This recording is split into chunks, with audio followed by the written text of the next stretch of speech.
Hello everyone welcome to my channel. आशा কৰিছো আপোনালোকে ভালে আছে। সকলোকে শাৰদীয় দুৰ্গা পূজা শুভেচ্ছা জ্ঞাপন কৰিছো। যেহেতু এবাৰ পূজাত ঘৰ যোৱা নহল, মই আমাৰ ৰুমৰ পৰাই আপোনালোকক এটা ৰেচিপি আগবঢ়াইছো।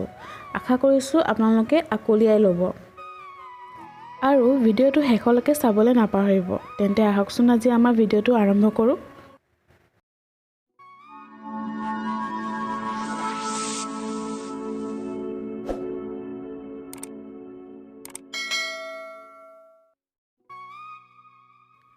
আজি মই খাচী মাংস আধা কেজিকে অলপ কম লৈছোঁ, যিখিনি এতিয়া মই কুকাৰত বইল কৰি ল'ম।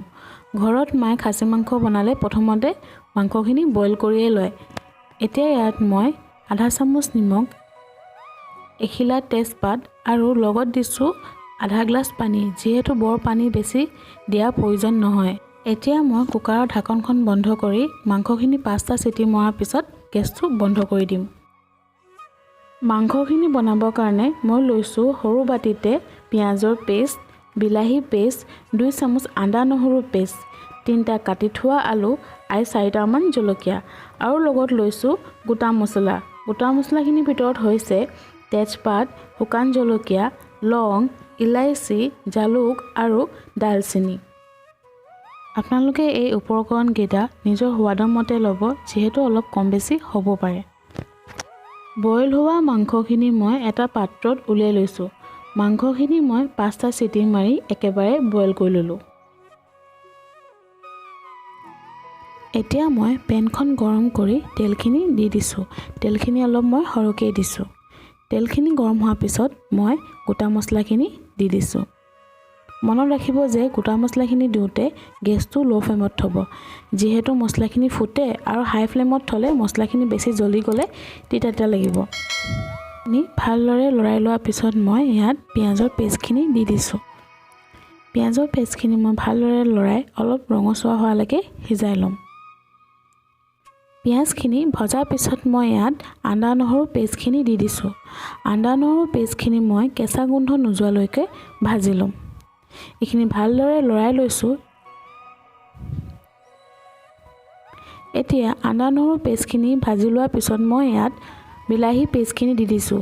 বিলাহী পেষ্টখিনি একেধৰণে কেঁচা গোন্ধ নোযোৱালৈকে ভাজি ল'ম।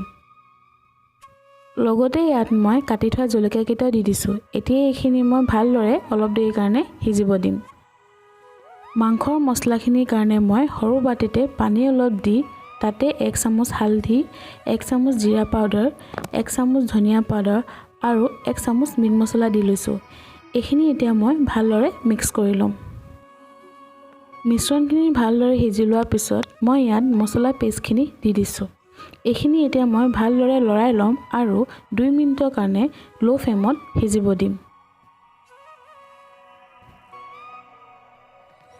2 মিনিটৰ পিছত মছলাখিনিৰ পৰা তেল এৰিব লৈছে। এইখিনি এতিয়া মই ভালদৰে লৰাই ল'ম আৰু ইয়াত মাংসখিনি দি দিছোঁ। লগতে আলুখিনি মই বইল কৰি লোৱা নাই, যিহেতু আলুখিনি ভাঙি যোৱাৰ চান্স থাকে। এতিয়া এইখিনি মছলাখিনিৰ লগত ভালদৰে মিক্স কৰি ল'ম।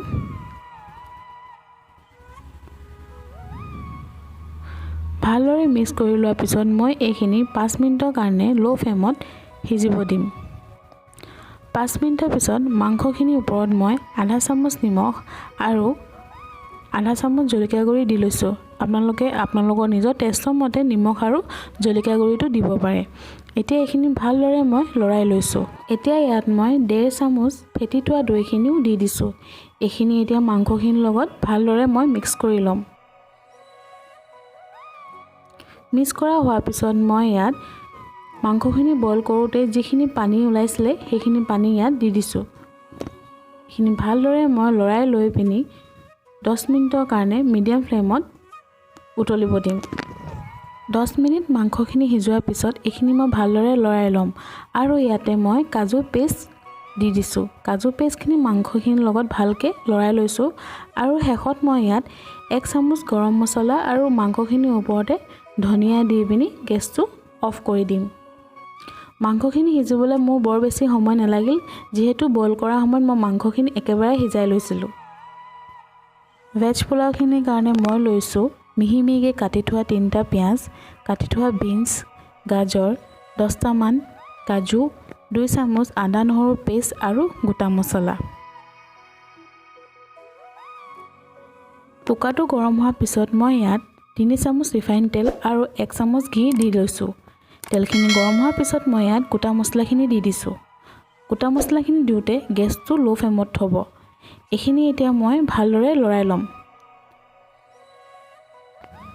তাৰপিছত মই কাটি থোৱা পিঁয়াজখিনি দি দিছোঁ। লগত দিছোঁ কাজুকেইটা। পিঁয়াজখিনি বৰ বেছি মই নিসিজাওঁ। এতিয়া এইখিনি ভালকৈ লৰাই লৈ মই আদা নহৰু পেষ্টখিনি দি দিছোঁ। আদা নহৰু পেষ্টখিনি মই কেঁচা গোন্ধ নোযোৱালৈকে সিজাই ল'ম। এতিয়া মই কাটি থোৱা চব্জিখিনি দি দিছোঁ। চব্জিখিনি বৰ বেছি মই ফ্ৰাই নকৰোঁ, মাত্ৰ 1 বা 2 মিনিটৰ কাৰণে ফ্ৰাই কৰি ল'ম।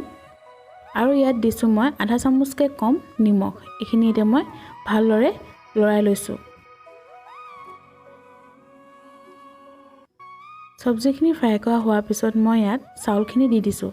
চাউলখিনি মই আধা ঘণ্টামান তিয়াই ৰাখিছিলোঁ আৰু এই চাউলখিনি হৈছে বাসমতী চাউল।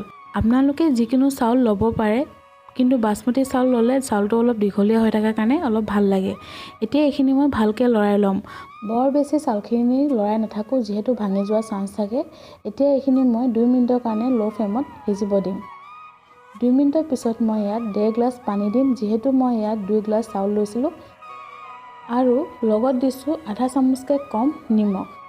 এতিয়া চাউলখিনি মই ভালদৰে মিলাই লওঁ। শেষত মই অলপ ঘি দি দিছোঁ। ঘি দিলে টেষ্টটো অলপ ভালো লাগে আৰু এটা ধুনীয়া গোন্ধও আহে। এতিয়া কুকাৰৰ ঢাকনখন বন্ধ কৰি মই এটা চিটি মৰাৰ পিছত গেছটো অফ কৰি দিম। কুকাৰটো ঠাণ্ডা হোৱাৰ পিছত মই খুলি চালোঁ। দেখিছেনে চাউলখিনি জৰ্জৰীয়া হৈ আছে আৰু এটা হৈ আছে। আপোনালোকে কুকাৰটো ঠাণ্ডা হোৱাৰ পিছতে খুলি চাব।